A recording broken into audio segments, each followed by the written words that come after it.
link Telegram channel seperti mana yang saya dah keluarkan ni.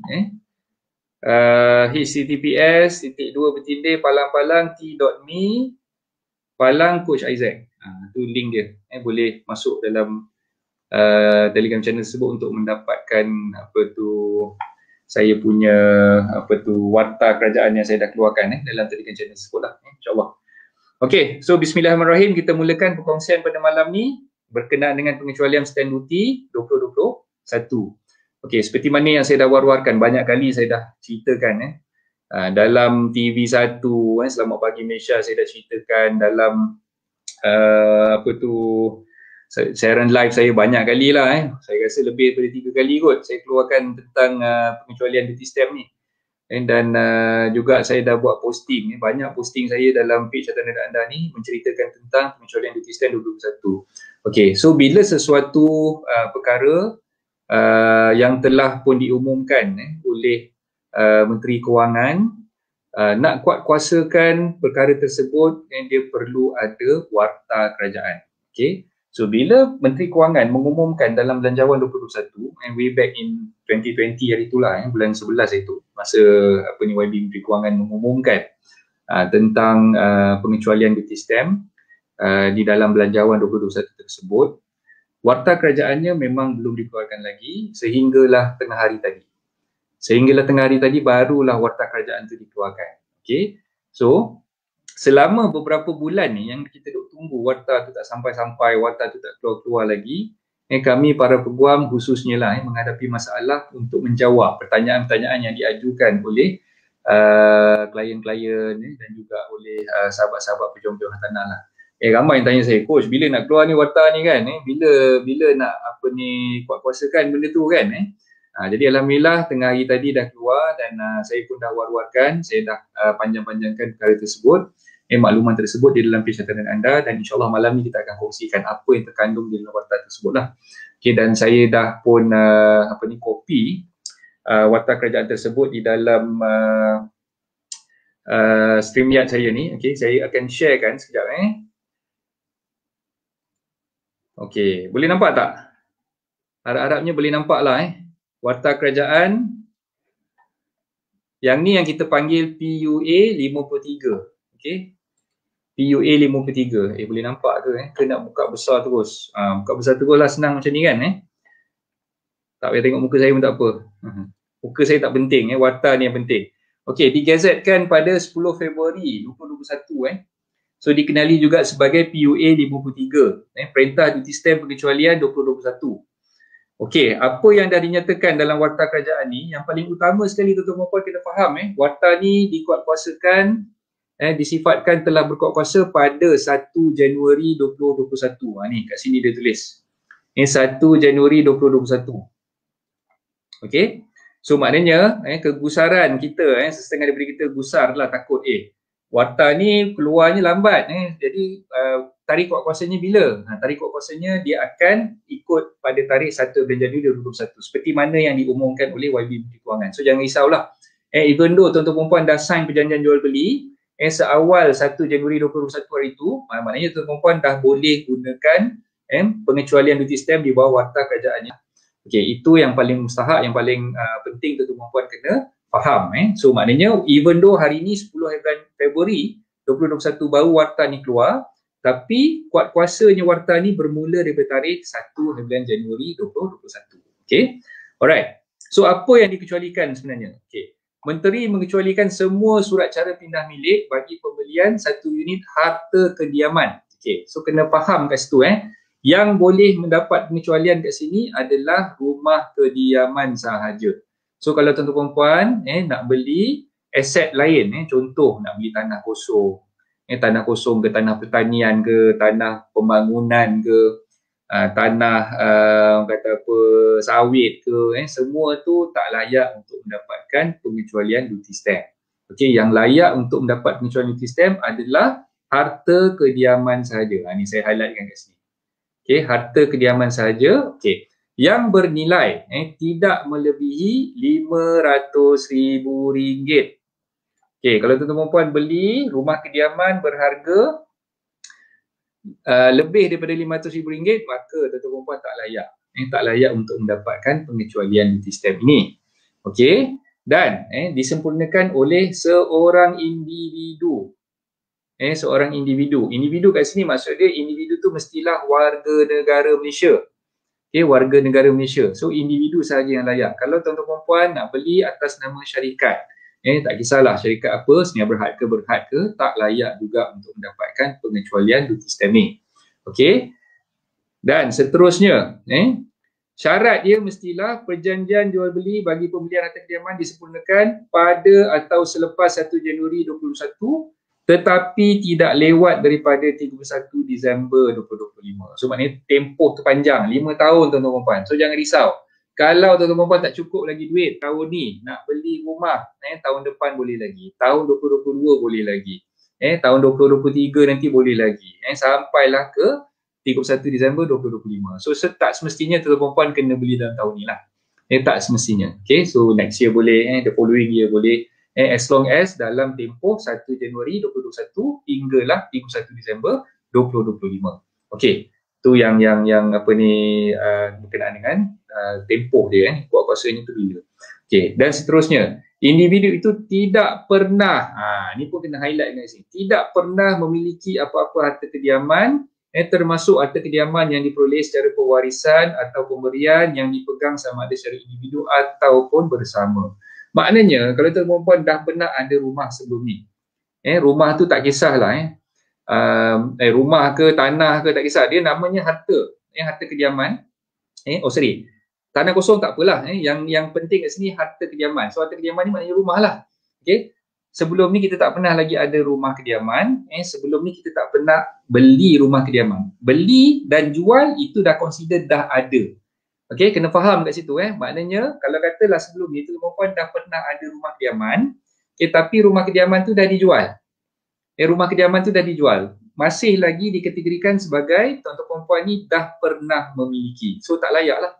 Tak layaklah untuk mendapat pengecualian stamp duty ni.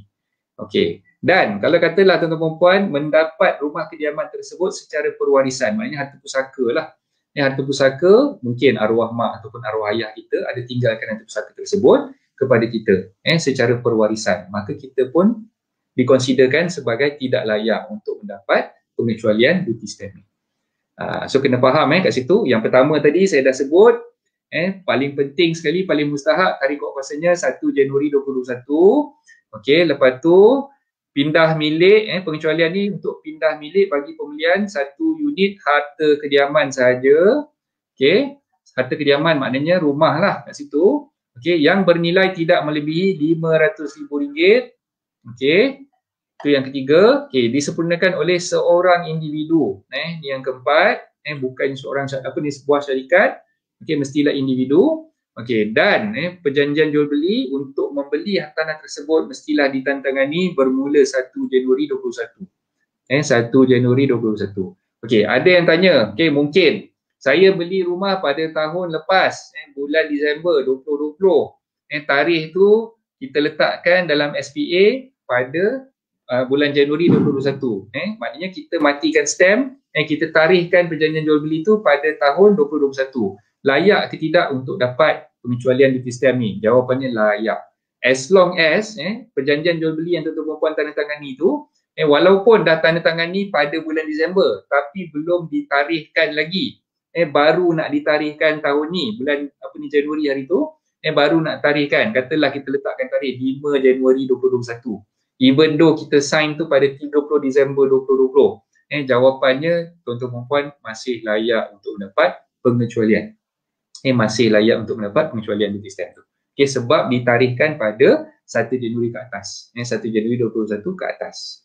Okey, so itu untuk tarikh perjanjian jual beli tu. Tak kisahlah tuan-tuan puan tanda tangan lambat, tanda tangan awal, tapi nak tarikhkan tu kemudian tu tak apa.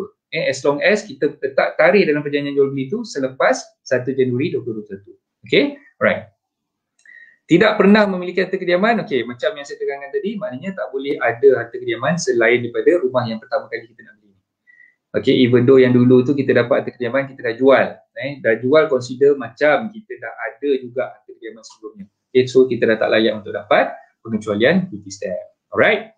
Okay, so kat sini, okey, harta kediaman tu hendaklah berdasarkan pada nilai pasaran. Okey, nilai harta kediaman tu hendaklah berdasarkan nilai pasaran. Okey, ini penting juga tuan-tuan puan, saya highlightkan kat sini. Sebab apa? Ada juga yang berkira-kira untuk buat istilahnya markdown. Dia nak turunkan harga jual beli di dalam perjanjian jual beli tu, dia nak rendahkan supaya harga tu tak capai 500,000.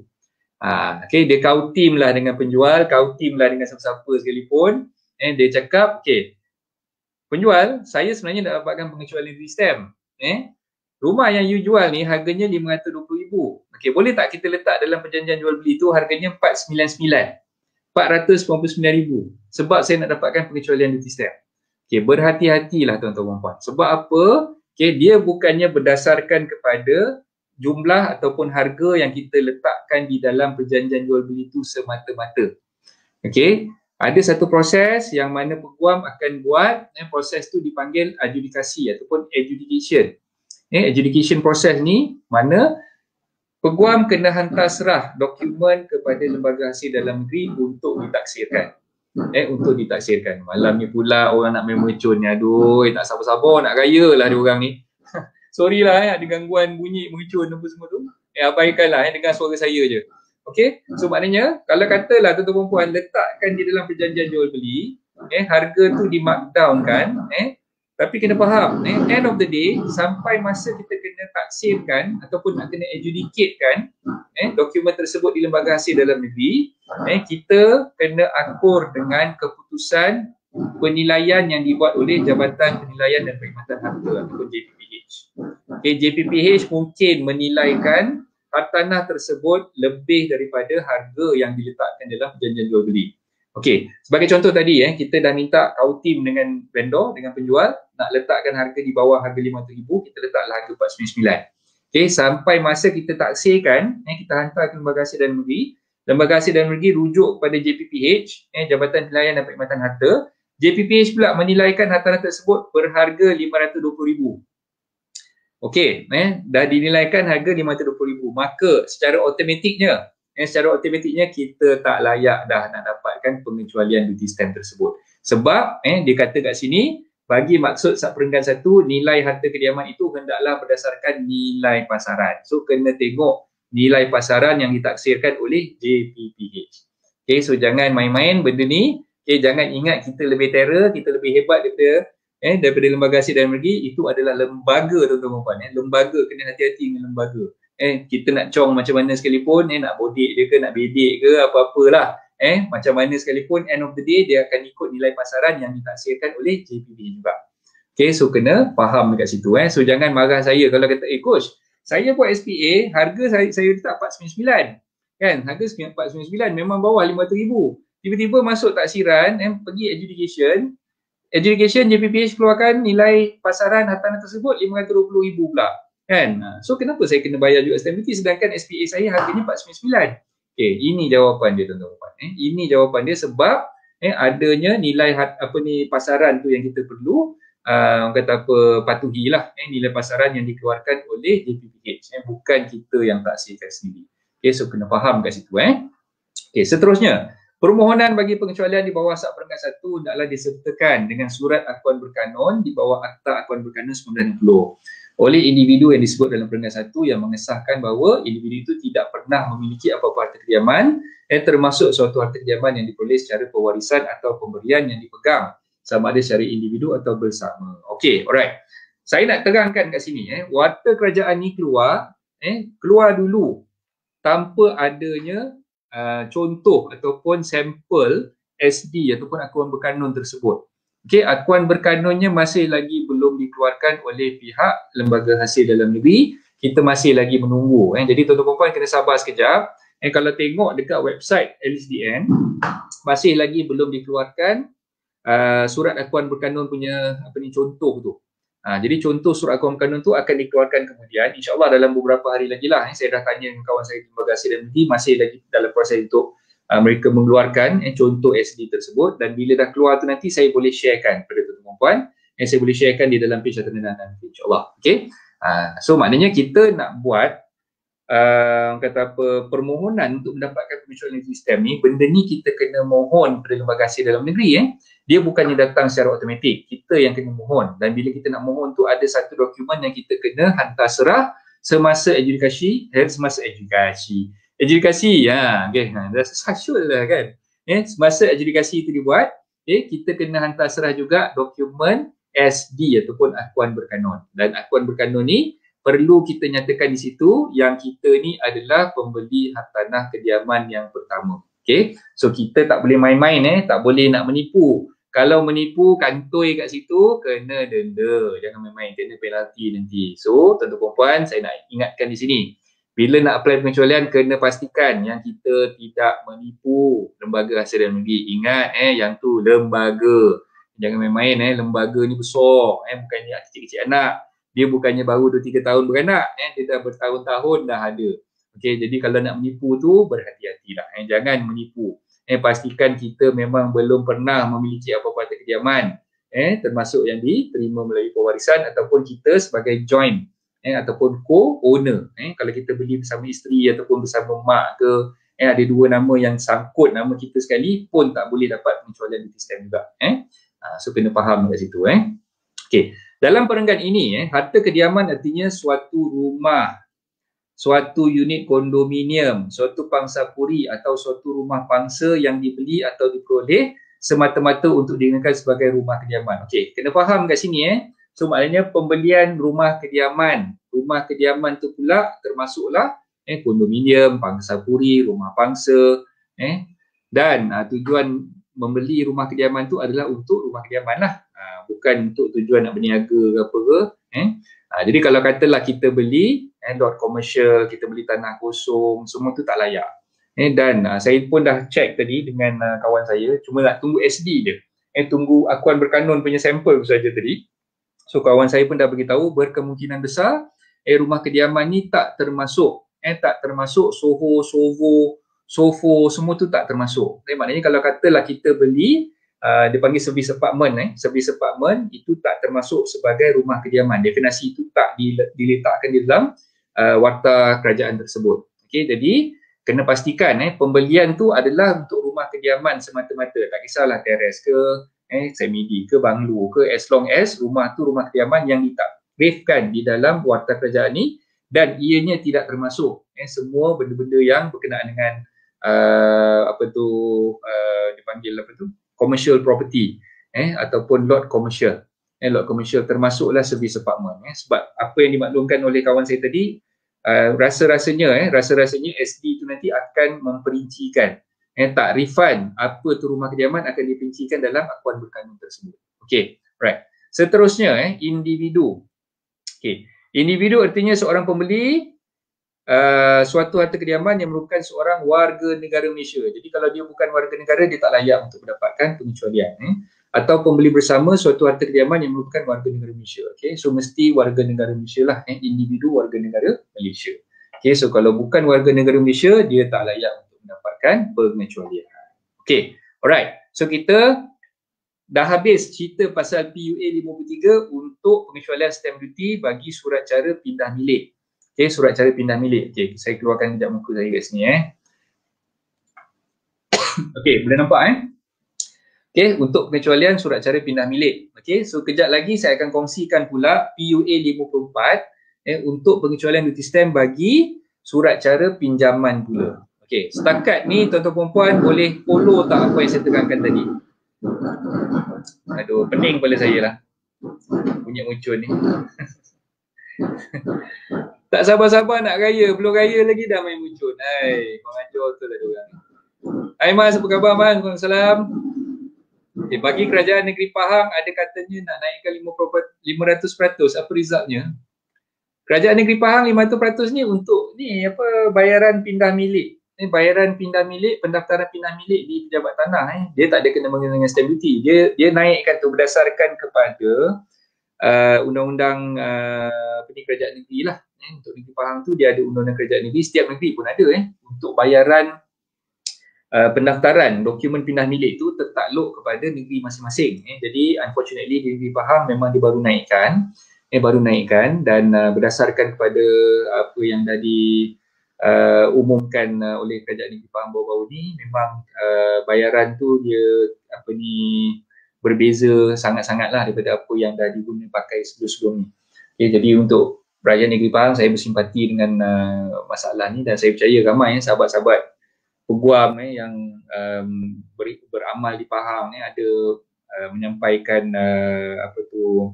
memorandum kepada Kerajaan Negeri Pahang untuk kaji semula kaji semula pelaksanaan tersebut, dan salah seorang ni sahabat saya, Tuan Saku Hairi pun ada beritahu juga tentang benda ni dalam Facebook beliau, dan saya percaya dia dah panjangkan lah rakan-rakan peguam yang bijaksana di Pahang dah panjangkan notis pada Kerajaan Negeri, dan sekarang terpulanglah pada Kerajaan Negeri macam mana Okey, siapa lagi yang belum sebut nama ni? Okey, Puan Jasmine, waalaikumsalam, terima kasih.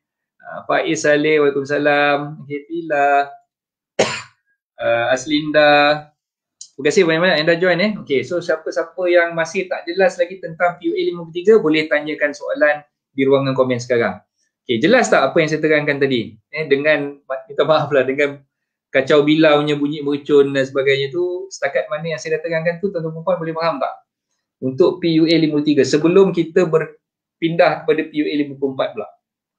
Okey, kalau ada soalan boleh tanyakan di ruangan komen, silakan.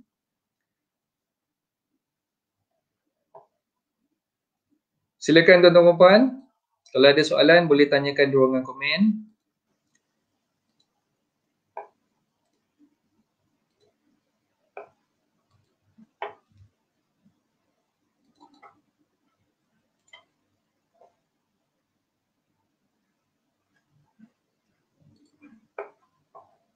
Okey, nampak Tuan Syahir ada tanya soalan kat situ. Okey, kita jawab sejak Tuan Syahir ni soalan ni. Waalaikumsalam coach. Rasa lama pula tak tengok coach. Oh, dia komen.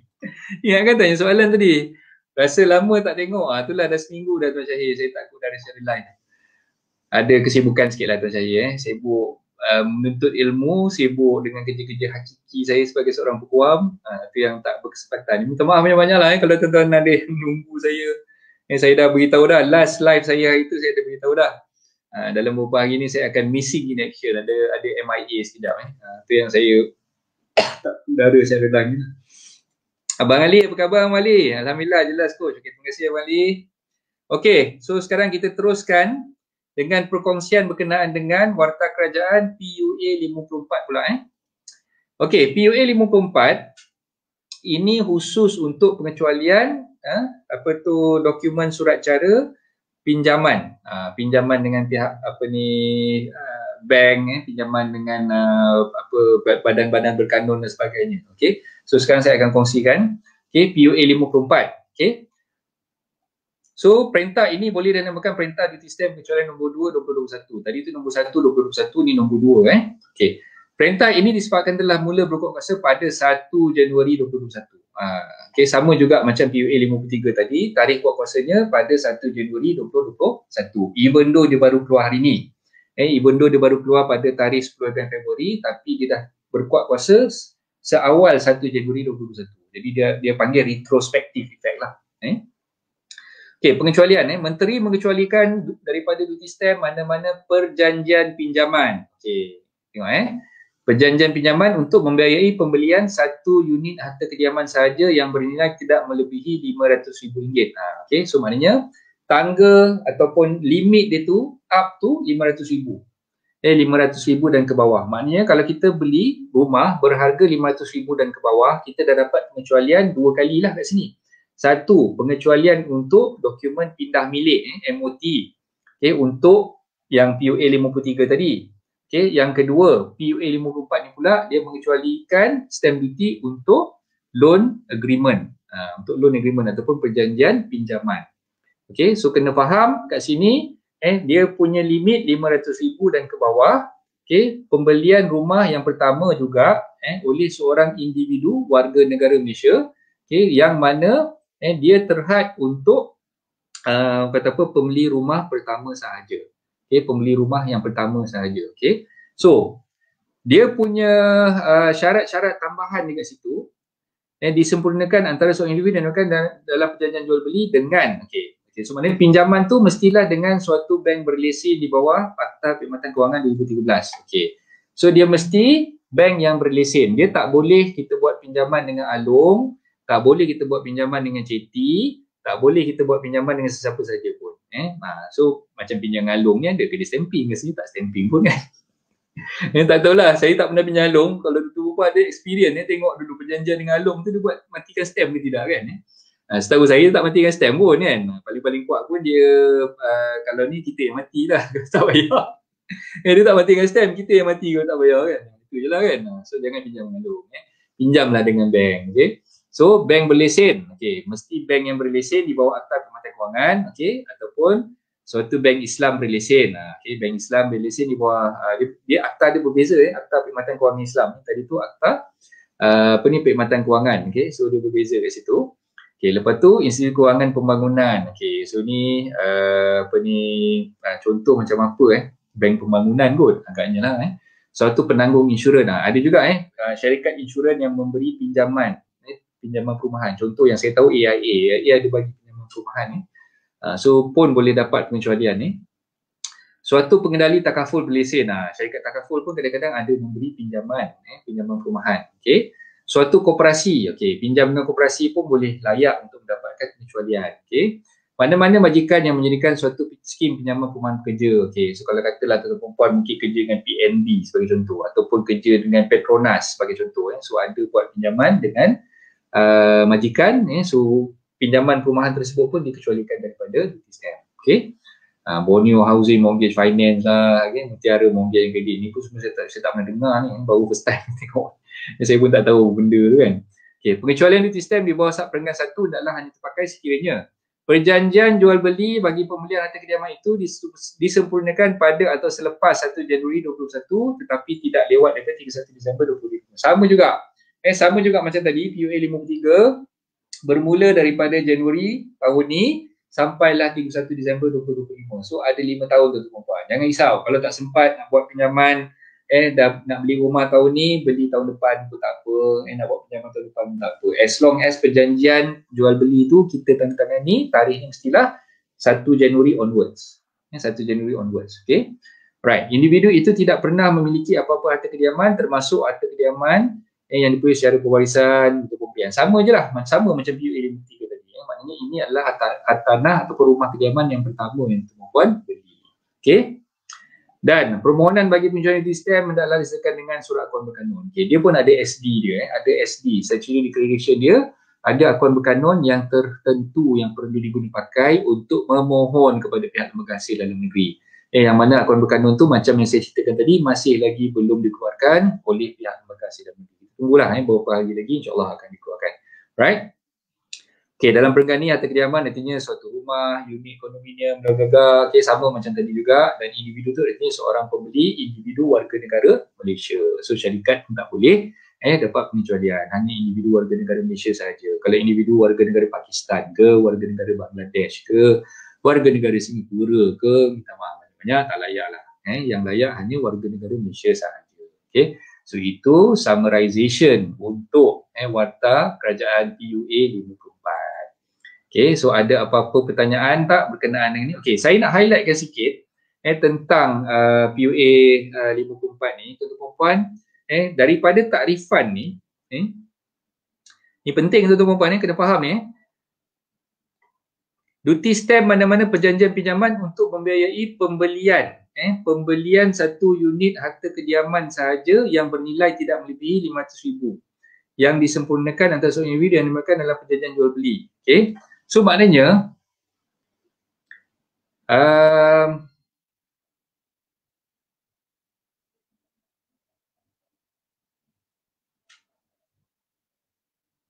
saya nak baca sekali lagi ni, takut saya tersalah faham.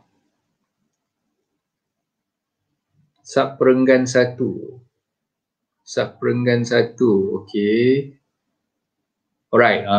Okey. Ni penting tuan-tuan puan Dengar baik-baik ni. Dengar baik-baik benda ni. Kalau tuan-tuan puan beli rumah, harganya 499,000. Okay, 499,000 which is below 500,000 lah. Okay, below 500,000. Okay. Kalau tiba-tiba tuan-tuan puan buat loan dengan bank, katalah buat 100% financing plus MRTT ataupun MRTA financing dimasukkan sekali, plus valuation report yang dimasukkan sekali, plus legal fee dimasukkan sekali dalam loan. End up tuan-tuan punya loan dah meningkat, instead of 499,000 dah jadi 510,000 sebagai contoh lah, ataupun 520,000, lebih daripada harga ceiling dia, which is 500,000 tadi. Adakah tuan-tuan dan puan masih layak untuk mendapatkan pengecualian ataupun diskaun peremitan duty stamp di bawah PUA 54 ni? Okey, ini saya nak kupas. Okey, tuan-tuan dan puan kena faham. Yang dia kata kat sini perjanjian jual beli. Okey, perjanjian jual beli. Maksud dia kat sini, notwithstanding loan amount yang kita dapat daripada bank tadi lebih daripada 500,000, okay, as long as perjanjian jual beli kita beli dengan penjual tadi tu harganya adalah 500,000 ke bawah, even though loan kita tadi dah burst, dah sampai 520 sebab kita masuk add ni lah, add tu lah, masuk MRTT financing, masuk legal fee financing, masuk apa benda kejadah semua, dia tidak menghalang kita untuk mendapatkan pengecualian duty stamp juga, sebab dia based on harga perjanjian jual beli tu. Okay, boleh faham tak? Faham ke faham? Maksud dia, yang penting kita kena pastikan perjanjian jual beli tadi, berdasarkan kepada perjanjian jual beli tadi dan juga berdasarkan kepada penilaian yang dibuat oleh JPPH, nilaian semasa hartanah yang kita beli tersebut, rumah kediaman yang kita beli tersebut tidak melebihi 500,000. Okay, even though loan yang kita apply, yang kita dapat kelulusan daripada bank tadi tu dah melebihi 500,000, kita masih layak untuk mendapatkan pengecualian duty stamp di bawah PUA 54. Okey, itu yang tuan-tuan dan puan kena faham. Okey, jangan pula lepas ni nak beli rumah tiba-tiba dah kira-kira okey, saya layak untuk dapatkan 100% financing. Contohlah tuan-tuan dan puan ni ambil skim rumah belia ke apa benda lah daripada Bank Simpanan Nasional sekarang ni, tak tahu lah ada lagi tak apa ni 100% financing daripada bank tu. Package dulu ada, sekarang saya rasa mungkin ada lagi lah. Kalau apa ni Bank Kemuk ada, mungkin Bank Kemuk boleh tolong saya jawab di ruangan komen, masih wujud lagi skim perumahan belia tu untuk mendapatkan 100% financing. Okay. So kalau katalah 100% financing tu, on top of 100% financing kita dapat tu, kita add on pula top up dengan benda-benda lain untuk kita finance kan bersama MRTT financing, loan legal fee, valuation punya legal fee, valuation punya fee, semua tu kita masukkan sekali, dah jadi 500 lebih ribu, dah lebih daripada 500 ribu kan. Okay. So berdasarkan pada PUA 54 ni, saya faham, apa yang saya faham ianya adalah dibenarkan ataupun tak ada masalah untuk mendapatkan pengecualian juga. Sebab dia berdasarkan kepada harga yang tertera di dalam perjanjian beli dan juga berdasarkan kepada nilaian semasa hartanah tersebut oleh pihak JPPH. Itu yang saya faham lah. So, maknanya tak ada masalah.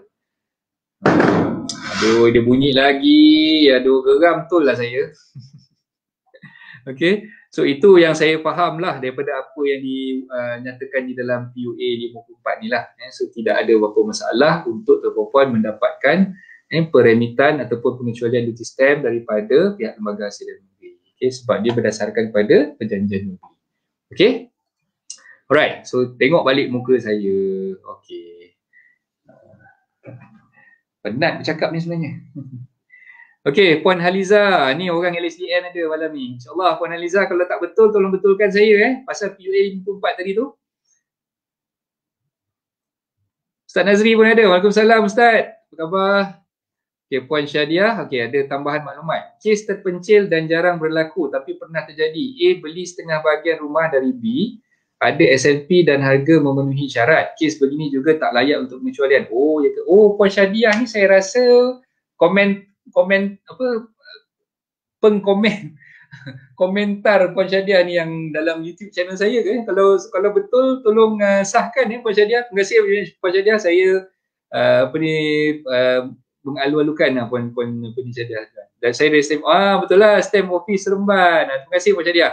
Puan Syadiah pun boleh betulkan kalau ada kesilapan di penerangan saya tadi tu sebab saya baca PUA 54 tu saya faham macam tu lah, dia berdasarkan pada harga hartanah tersebut, bukan berdasarkan kepada nilai loan yang diperolehi oleh pembeli tadi.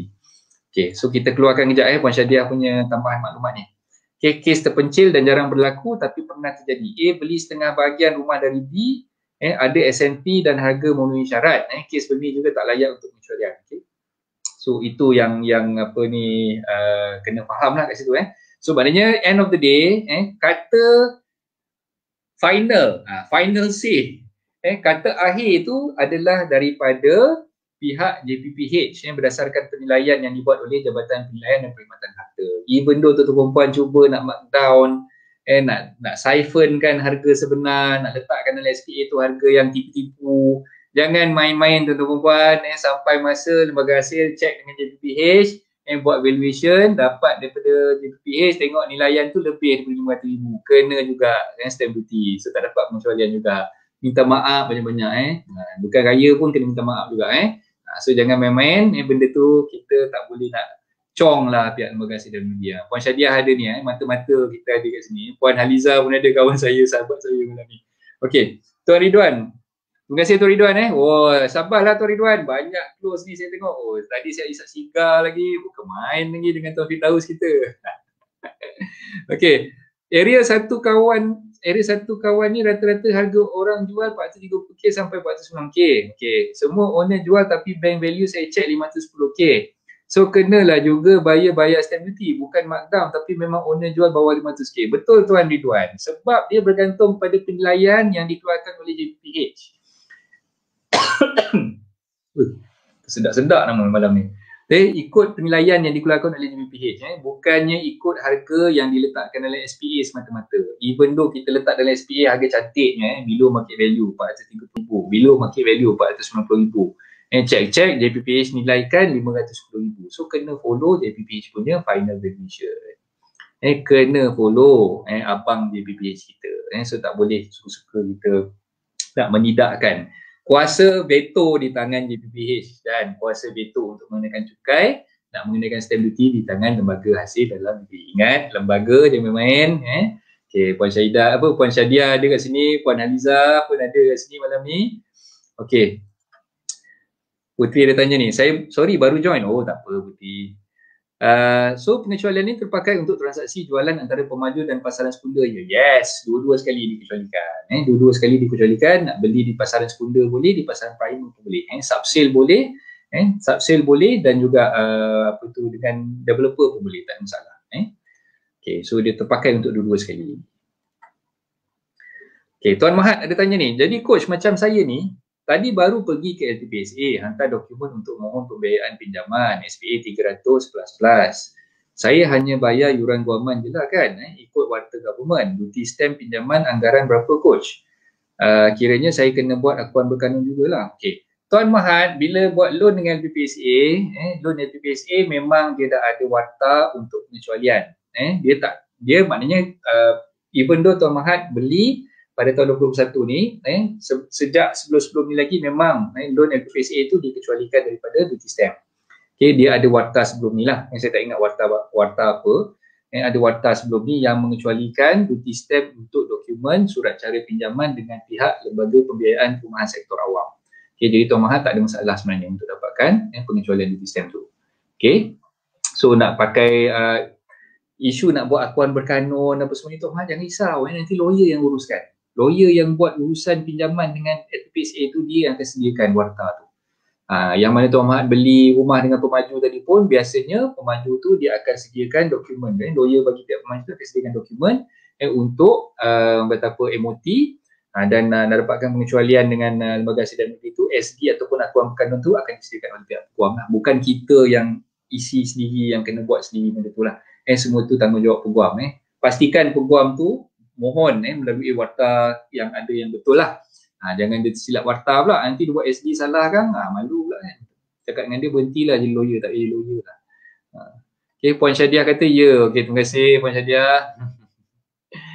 Segan saya ada orang LSDN kat sini, orang yang lebih arif, yang lebih baik untuk bercakap dengan tuan perempuan malam ni, tapi saya pula yang bercakap dengan perempuan kan. Tak apa, next time insyaAllah kalau ada rezeki nanti saya akan jemput Puan Syadiah kalau Puan Syadiah sudilah untuk sama-sama dengan kita buat sharing macam ni kan tapi saya rasa orang LSDN ni susah sikit, dia kena tanya orang atasan ni dulu boleh ke tidak kan, nak kena buat surat lah apa semua kan. Tak apa, kalau kena buat surat pun tak apa, nanti saya kena orang kata apa, buat surat atas kapasiti Puan Syadiah untuk join rancangan live ni untuk dapatkan orang kata apa, kebenaran untuk bercakap dengan publik. Kalau ada rezeki insyaAllah nanti saya harap Puan Syadiah sudilah untuk bersama-sama dengan kita. Okay, alright. Nasib baik sahabat saya Puan Haliza dah keluarkan ni PUA 40/2017 untuk pengecualian stamp duty bagi dokumentasi surat cara pinjaman dengan PPSA. So Tuan Mahat jangan risau pakai PUA 40/2017 ni. Okay, so nanti minta peguam yang menguruskan pinjaman Tuan Mahat untuk buat SD tersebut. Ya, pantas Puan Haliza. Ini macam kenal ni. Geng-geng LSDN mesti dah kenal kan. Okey. Tuan Ibrahim, terima kasih ilmu Tuan sama-sama. Terima kasih juga kepada tuan-puan yang join kita pada malam ni. Okey, nama rancangan 30 minit bersama Coach Isaac. Tapi ni dah lebih, dah masuk 50 minit dah ni kan. Okey, ada lagi tak soalan-soalan? Sebelum saya melabuhkan tirai sesi live saya pada malam ni. Terima kasih banyak-banyak atas keterujaan tuan-puan semua untuk mengikuti rancangan live kita pada malam ni.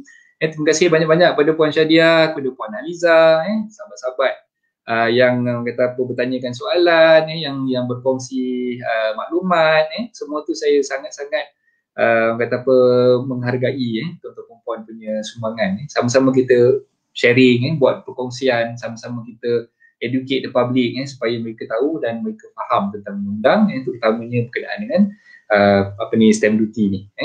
Okey, so apa tunggu lagi sahabat-sahabat REN, sahabat-sahabat pejuang hartanah yang ada pada malam ni, gunakan peluang ni untuk educate masyarakat di luar sana, pastikan mereka faham, pastikan mereka tahu. Tuan-tuan puan, sebagai pejuang-pejuang hartanah, sebagai orang yang berada di lapangan, inilah masanya tuan-tuan puan war-warkan kepada mereka. Nak dapatkan warta kerajaan tersebut, saya dah kongsikan dalam Telegram channel saya. Boleh ambil PDF format dalam Telegram channel saya, boleh download dari situ, saya izinkan, tak ada masalah, dan benda tu bukan milik saya. Warta kerajaan